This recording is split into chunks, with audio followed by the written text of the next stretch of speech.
এই দুর্ঘটনায় এখন পর্যন্ত 2 নারীর মৃত্যু হয়েছে। তাদের উদ্ধার করে উপজেলা স্বাস্থ্য কমপ্লেক্সে নেওয়ার পর চিকিৎসক তাদের মৃত ঘোষণা করেন। দুর্ঘটনার পর কিছু যাত্রী সাঁতরে তীরে উঠতে পারলেও ডুবে যান অনেকে। উদ্ধার কাজে ফায়ার সার্ভিসের ডুবুরি দলের সাথে যোগ দিয়েছে সেনা, নৌ ও বিমান বাহিনী। এর আগে দুপুরে কুষ্টিয়ার কুমারখালী থেকে সৌহার্দ্য পরিবহনের বাসটি ঢাকার উদ্দেশ্যে রওনা হয়।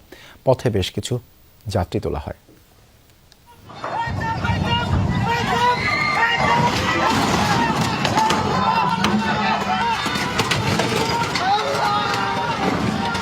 রাজবাড়ীর দৌলতদিয়ায় ফেরিতে ওঠার সময় নিয়ন্ত্রণ হারায় সৌহার্দ্য পরিবহনের বাসটি। যাত্রীসহ বাসটি পদ্মা নদীতে উল্টে পড়ে যায়। মুহূর্তের মধ্যেই আতঙ্ক ছড়িয়ে পড়ে আশপাশে।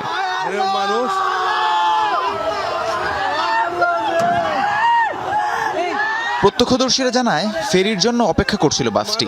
এ সময় একটি ইউটিলিটি ফেরি এসে পন্টনে ধাক্কা দেয়। এতে বাসের নিয়ন্ত্রণ হারিয়ে ফেলেন চালক।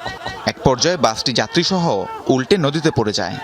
রাজবাড়ী কালোখালীতে যে গাড়িটা আসে সৌহার্দ্য পরিবহন, সেই গাড়িটাই পড়ে গেছে এভাবে ডাঙে একদম ব্রেক ফেলে।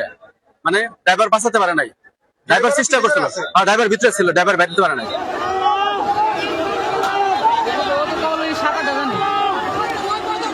বাস ডোবার কিছু সময়ের মধ্যেই কয়েকজন যাত্রী সাঁতরে তীরে ওঠেন। তাদের সাহায্যে এগিয়ে আসেন ঘাটের পাশে থাকা লোকজন। এ সময় ঘটনাস্থলে থাকা উদ্ধারকারী জাহাজ হামজা দ্রুত যাত্রীদের রক্ষায় কাজ শুরু করে। যোগ দেয় ফায়ার সার্ভিস, সেনা, নৌ, বিমান বাহিনী, পুলিশ ও বিআইডব্লিউটিসি।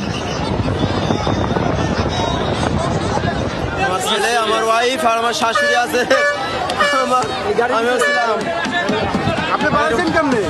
আমি কিভাবে বাড়াইছি স্বয়ং আল্লাহ তাআলা জানে।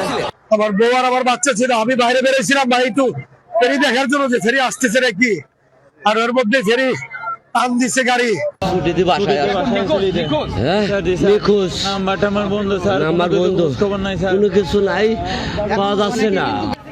এরই মধ্যে পানির নিচে বাসটি শনাক্ত করা হয়েছে। তবে ঝড় বৃষ্টির কারণে ব্যাহত হচ্ছে উদ্ধার কার্যক্রম।